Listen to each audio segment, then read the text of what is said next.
Hello, everybody. Welcome. It's so good to see all of you. Thanks for tuning in. If we have not had a chance to meet yet, my name is Lauren Beckwith. My pronouns are she, her, and I am a program manager for food experiences at ISS Guggenheimer. It's so good to see all of you out there. Thank you for joining. When you have a moment, head on over to the chat box on the right side of your screen, drop a hello, tell us where you are calling in from, and say hey to all of your fellow team members across the US. We'd love to see you over there. Throughout the event, if you have questions or comments, we'd love to hear from you. Again, use that chat box. We'll have some time at the end for Onya to answer all of your questions. Now, if you are a returning viewer of Lead Growth Deepen, thank you for coming back. And if you are a first-time viewer, welcome.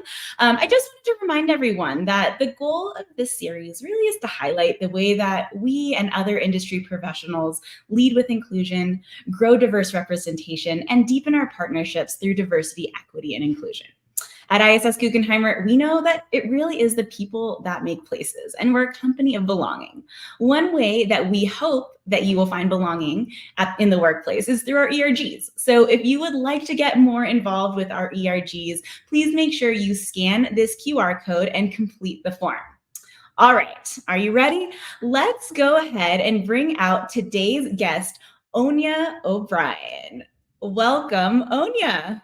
Hi, everybody. Thank you so much for the invitation to chat with you guys at ISS Guggenheimer. I'm thrilled. What a way to start my holiday season, being here with you all this morning. So thank you so much. Thank you for taking the time, volunteering your time to speak with us today, Aine. Now, you are the owner of your very own Irish pub, and that's something new that we can talk a little bit about. You were formerly the global catering program manager for Google, and you have just such a vibrant career, more than 25 years worth of experience, working and leading in hospitality and restaurants throughout Chicago. So we certainly have a lot to learn from you. Let's start with food. I'm wondering if you can tell us maybe one of your favorite meals, and why is it your favorite? So my favorite food since moving to the States, I was born in Ireland and moved right after college here to the States. So I've been here for a little over 30 years. But when I came first, in those days, the Irish food palette would have been quite bland. So I happened upon a fabulous Thai restaurant called Penny's Noodles. And my favorite food is Thai food, most specifically ladnar. So when I came here first, the meeting of the different types of flavors in the ladnar, I had never experienced anything like that before. I literally ate at Penny's Noodles probably 3 times a week. So I knew everybody. It's so funny. I now live in a different neighborhood. I lived in the Wrigley Field neighborhood at the time, and they had a couple of different Penny's noodle shops in that neighborhood. And then I moved a little further to the closer to the airport, so I wasn't around one. But one of the employees just opened a different noodle shop right up the street from me. So I'm there like 2 to 3 times a week now. I'm ashamed to say. Obviously, after opening a bar, I'm not cooking very much. So I run in and she feeds me and I run back out and back to the bar. So there's definitely a special place in our hearts, though, for the people that feed us, right? And I love how, just having this Thai food, like that kind of like explosion of different flavors when you first came to the States from Ireland, has stuck with you for so long. absolutely. Another really good story of mine is one of the reasons I got into this industry is that I grew up in a farm in Ireland, and we didn't have an awful lot of money, although we were farming, so we were fine. But once a month, which was a massive treat, we would go out for lunch to a hotel on a Sunday. So it was a very special time for me because I loved the whole atmosphere in the hotel. And one of the big things, and I tell this story all the time, one of the big things for me was the smell when you walked into the hotel. And I've never pinned it down, but I think it was a like a mesh of roast beef, maybe roast lamb, and then probably some fried food like French fries and fried chicken or whatever was going on in the kitchens back there. But that was the basis for my decision to do hotel management. And when I was about 6, people would ask, what would you like to do when you grow up? What would you like to be when you grow up? And all my friends wanted to be teachers or nurses or chefs, maybe. I would say, I want to be a hotel manager. People will be like, why would you want to be a hotel manager at 6 years of age? Like, what is wrong with you? But honestly, it's the experiences in hotels that really drew me to pursue the career and love the career of hotel management. So it's so important how food from a very young age, or food brings experiences or allows you to kind of decide what path or what track. And maybe I'm just unique in that sense, but that was such a cornerstone for why I did hotel management and went on to enjoy a fabulous career in the food and beverage industry. Well, and I think that, just you talking about your experience and like how special it was to you and how profound and how much you remember it, I feel like that almost makes us like better at our jobs because you want all of the guests coming into your establishment to have that same reaction, that same experience. I just want to point out how many folks we have on here. We have Kira from Boulder. We've got folks out in Redwood City, San Francisco, Council Bluffs, Iowa. Hello from Toronto, Arizona. So Onya, we have so many people here here to hear from you. But anyways, thanks folks for telling us hello and chiming in throughout this event. Again, if you have questions for Onya or comments about things that she's saying, feel free to drop them into the chat box. So Onya, you kind of told us a little bit about like what drew you in, that experience from your childhood, the Sunday roast lunch, in the hotel. What is it that keeps you here in the industry? I say this to my kids all the time. I probably never went to work a day in my life. I really did find something that I had a lot of passion about. And as I look back on my career, I worked my way up from being a very green number. I always say this with Let Us Entertain You. I worked for Let Us Entertain You for 20 years.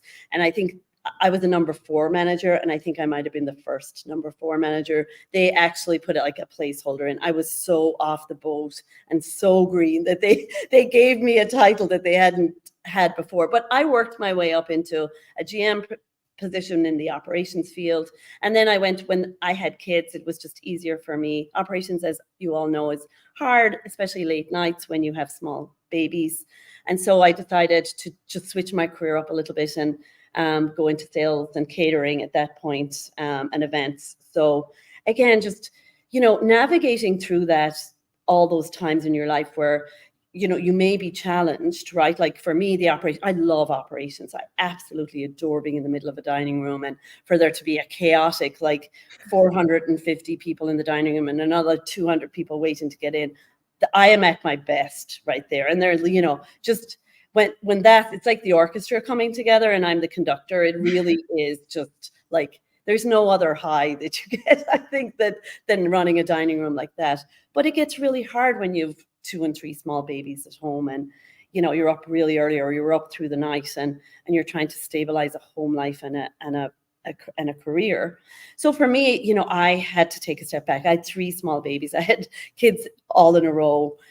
So I had like 3 under 3 at one point. So I had to take a step back and really take a look at, what's important to me now. Am I just, bringing a nanny into my house, and I don't see my children at all? So at that point, I decided to go into a sales and events catering role, which just absolutely suited that time of my life perfectly. It gave me flexibility. I loved working events and parties, and making especially, I did a lot of bar mitzvahs, I did a lot of weddings, I did a lot of like corporate events, and just making that special occasion so special, especially a wedding. Like, you're almost part of that couple's family. They're both sets of parents, and you just really do want the best for that day, and you just buy in completely. So that, again, just working a job that you truly get up in the morning and you're like, this is so easy. And it was. And there was terrible days. Like, I had terrible shifts, and I had shifts where I sat in the office and cried, but that all seems to like flitter away when you come to this end of your career, and you remember the good times. And as Lauren was making her introduction to you guys, it was like, people, ISS Guggenheimer have people that make places.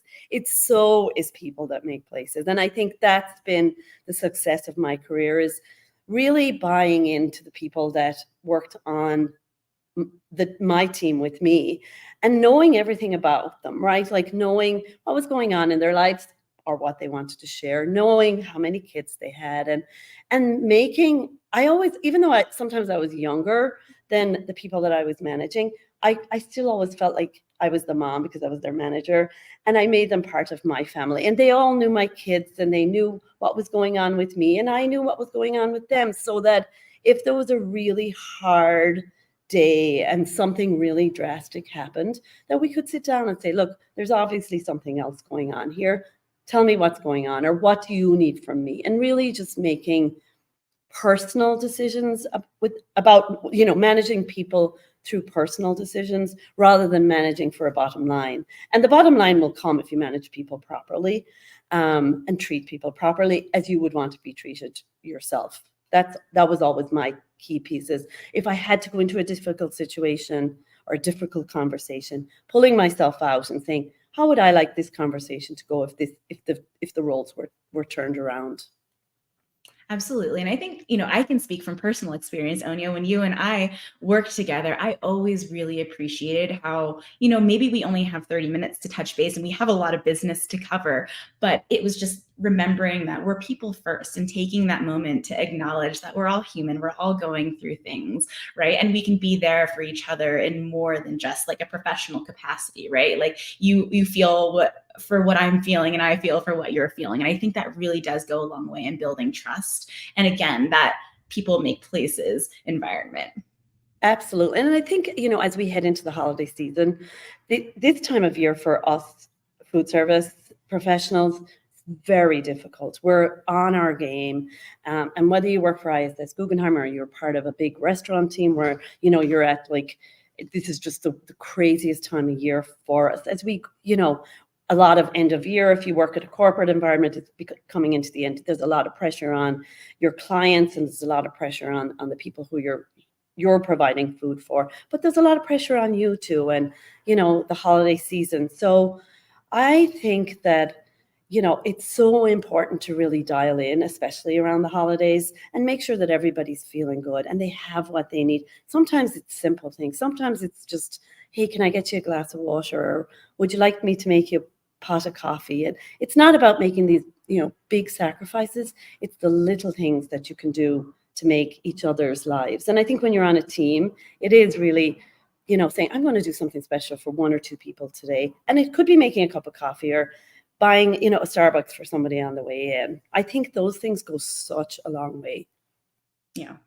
100%. So I think you alluded a little bit to, there's going to be some tricky days, some rough days sometimes, but sometimes that lasts a little bit longer, right? Sometimes we can hit these rough patches where we're really down for, a certain period of time. I'm wondering if you might be able to share a little bit about a time where, you've run into a wall, you've had a really low time, maybe how you handled it, what you thought you did well, maybe what you would do differently next time. So I left Let Us Entertain You in 2013 because my kids were in high school. I had decided I'd become too comfortable in my career, which was great, right? I had this job that I was super comfortable in, which most people would say, okay, well, I'll finish out my career like this. For me, it was important as a career woman and professional that I move on and that I challenge myself now to a new business. So I left Let Us Entertain You. I mean, talk about leaving a family behind. It was devastating for me to leave my family and friends behind and move here to the United States, years and years ago. The second most devastating decision I had to make was to leave Let Us Entertain You behind and all the friends and family that I had in that organization and the comfort that I had of I could, if a license wasn't, ready for renewal, I could call the licensing person and it was done. I had an accountant, I had a graphic design person. So I went to work for a startup and it was called Life Kitchen, LYFE. It was two McDonald's executives who had decided that everywhere there was a McDonald's that they wanted to put this healthy, love your food every day concept. Concept was amazing. The model was not so great. So I didn't do my due diligence before I got very excited about these McDonald's guys and the fact that it was a startup and all those kind of small startups were happening around the same time. And it was just a very cool place to be. So I didn't do my due diligence and get a plane out to Palo Alto and go and actually work in this place for a couple of weeks, which I would never not do that again and just make sure that I was in the right place. This was a massive decision for me and I took it pretty hastily. If I had done that, I would have seen that the model was not going to work and I probably wouldn't have taken that job. However, I did stay there for 4 years. I built the catering department in Chicago and that 4 years was probably one of the best learning experiences in my life because I built a business within a business. So I was given the leniency to build the catering department inside this bigger. My boss had bought a franchise for 10 Life Kitchens. So we were building, opening, and then I had on the side the catering piece of it. I learned so much during those 4 years that, I mean, first of all, my next job was Compass at Google. And then I went to work for Google. I would never have been in a position to work for Google if I hadn't actually gone through that 4 years and the building of a business and all the downfalls that came with it. So on a very high level scale, I would say that, you always have to look at experiences two ways. One, you'll have great experiences, but you really learn more from failure and mistakes. And I never beat somebody up. But that was one of the things that led us. You were absolutely allowed to make a mistake. And if you did, you just had to take a step back and learn why it was a mistake and not do it again. But I think that was one of the best pieces of information. And if you can learn that at a very young age in your career, I think it really stands to you. For me, just to boil it down a little bit, for me, when you do make a mistake and something drastic happens or there's multiple days that are really difficult, you really have to take a step back and see what's going on, what's causing this, what process can I put in place, how can I manage smarter, not harder. And I think as I open my own business, it's been really great. I've taken an awful lot of learnings and put them to this business. But every day I come in here and I say, how can I make this? And it's a small, tiny pub. It's beverage only, so it's super simple. But we still have every day there's something that has to be, improved upon or process put behind. And the other big learning that I had with Lettuce, our founder, Rich Millman, who was extraordinary hospitality professional. And to learn from somebody like that is truly amazing. He would say, change one thing in your establishment every day to make things better. And I think if you can again boil that down and think, wow, even if it's just changing for efficiency, we'll say behind a bar, a bottle that you're using more into a more efficient space, right? Or the placing of something on a table, or just taking a look at your establishment and saying, what could I do today that would make things easier for a member of my team, or somebody I'm working with. And if you think like that, I think, again, you'll always be successful. I love that. I took away a couple of things. I think the first is you were sort of talking about, I was comfortable. Like I was going into work, I knew the ins and outs, like every day was, going pretty well. But you also sort of felt that like complacency too, right? And so I think sometimes when we're too comfortable, we get a little bit complacent, and we need to think about, how can I push a little bit more? What is that one extra thing I can try today, so that we continue to innovate, we continue to grow. Matthew commented that, learning and growing from our mistakes, we might make a mistake, it might be a mistake, and I might be mulling that over in my head over and over, like, oh gosh, why did I do that? But I also think like temp checking with colleagues or your manager is also important, because what might feel like the worst mistake in the history of your life to you could be like a little blip on the radar to everyone else, right? So I think it's important that, we have that courage to put ourselves out there, to push, to continue to innovate, realize that there might be mistakes, but we're going to learn, grow, and come back even better. Completely agree. I think confidence is very important to build. Confidence in your job, or confidence within yourself. And when you build that confidence, then it opens those doors to have those conversations with your direct report, or to be comfortable. Mm-hmm. And I love that word, comfortable. It's very important that you get to a point in your career where you're comfortable having conversations about what next steps should be. Yes. Okay, so Aine, I want to talk a little bit about, you have told me that you spent a lot of your career volunteering, right? And that's something that is near and dear to your heart and means a lot to you. So you volunteered with young adults with autism. You told me that you actually hosted some cooking classes recently at an urban farm. So I'm wondering, if you can tell us a little bit about that experience, and also how, your background in food has helped, connect you with that organization, and how you've been able to share, your knowledge and expertise with others. Yeah. So just to give you a little background, I had a friend who had a daughter with autism. She still has, but when she was very small, her mom got cancer, and I kind of took over her extracurricular activities while the mom was going through treatment. And she went to a really nice organization called Have Dreams here in Chicago, and it helped children and young adults with autism socialize through music. So I used to take Emily to her little classes a couple of times a week. And so then I decided, in my craziness, that I was going to run a marathon. So I decided I would run the marathon for Have Dreams, and did that. So that was kind of the beginning of my volunteerism and getting involved. When I went to work for Life Kitchen, the owner of the franchise that I worked for had a son with Fragile X, which is a very severe form of autism. So we actually had a program in place where we had a young adult with autism working in each one of our restaurants. And I oversaw that program. Don't ask me how I got involved, because I had nothing to do with the operations, but I oversaw that program because of just that kind of programming is really, really important to me, and being able to, continue the continuing of the young adults with autism feeling the need, they're needed, and to be involved with that programming where they come in and they punch in and they work a couple of hours a day.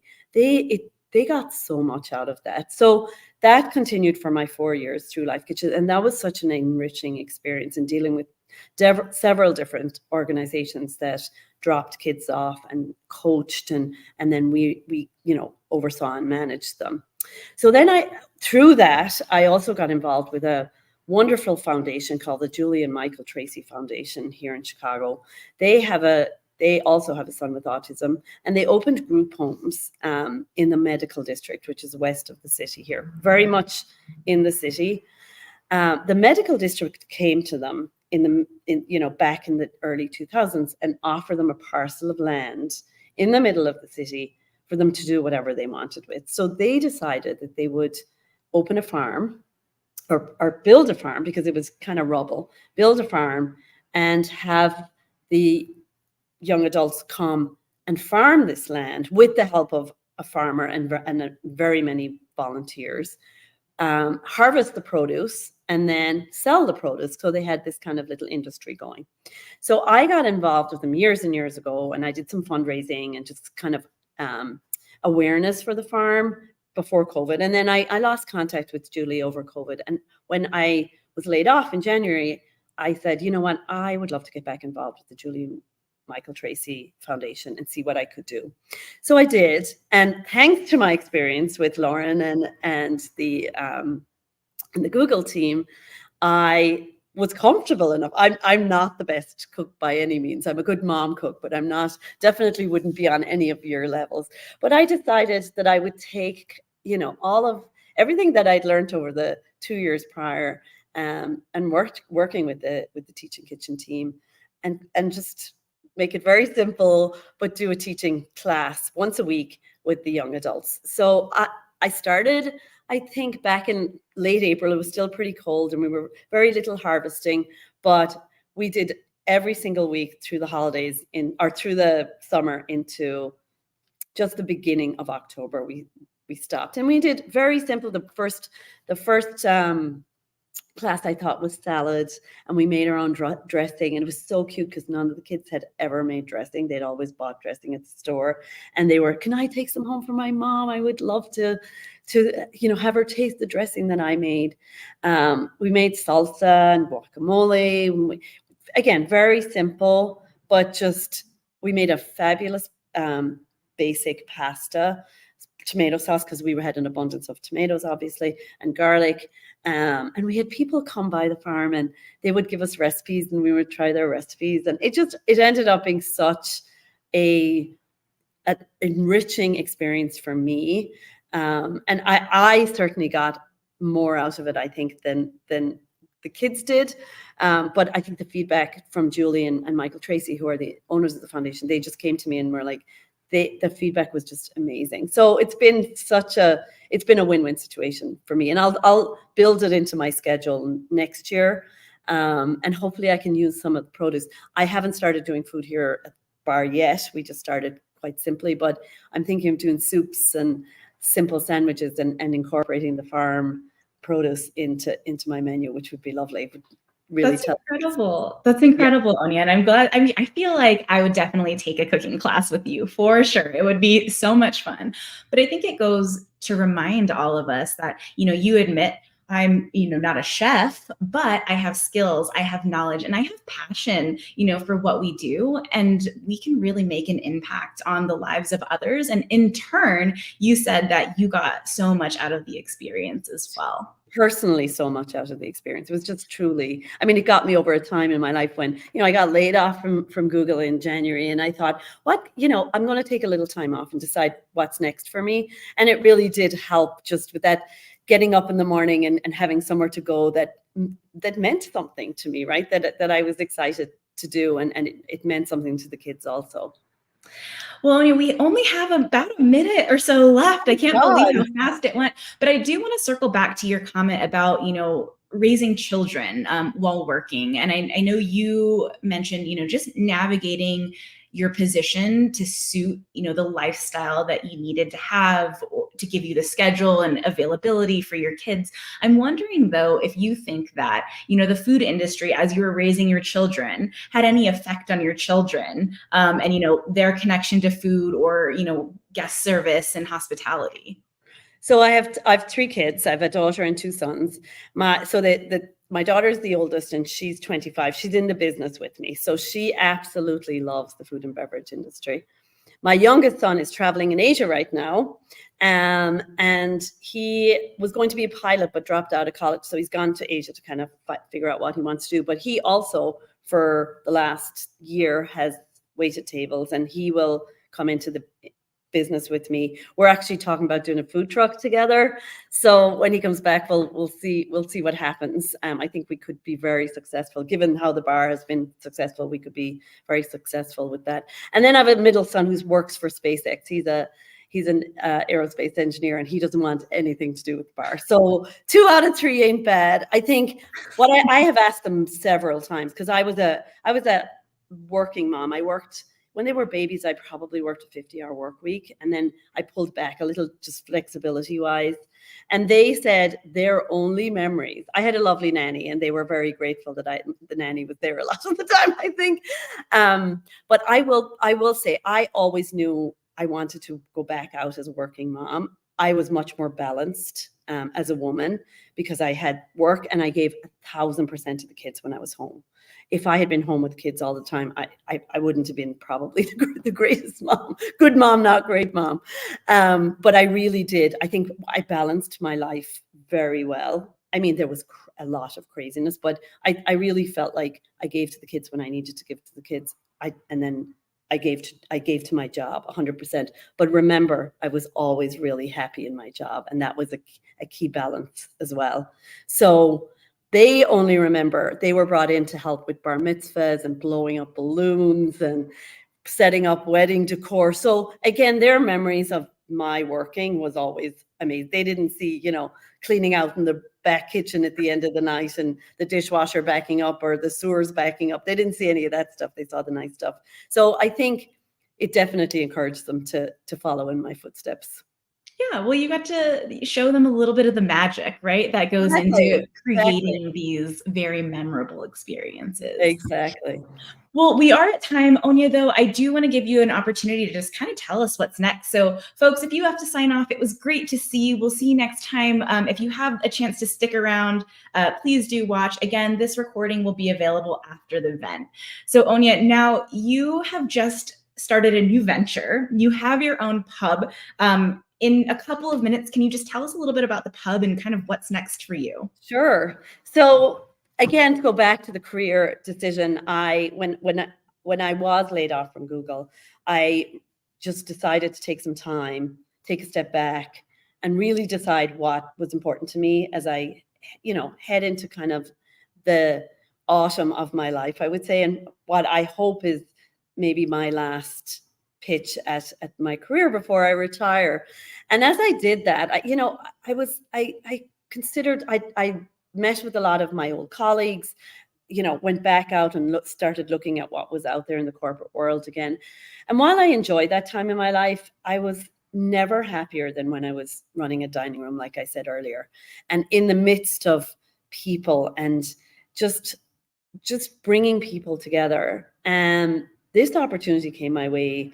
I met a guy in a bar one morning. We were watching Irish football, and he was like, "I heard you lost your job. Is everything okay?" And I said, "Yeah, everything's fine." I said, "I think I might look to open my own bar." And later that night, there was a lot of people in the bar that morning. So late that night, he called me. He's like, "I have been looking for somebody like you for a year now." He's like, "I have a bar in mind, and I would love to go into business with you. Would you meet me at the bar tomorrow, and we'll take a look at it?" So I did, and the bar was super cute. And I said to him, "You know what? This is a no-brainer. Let's go ahead and do it." So here I am, probably 7 months later. The bar just opened. We're unbelievably busy. It is unbelievably successful. I had no idea.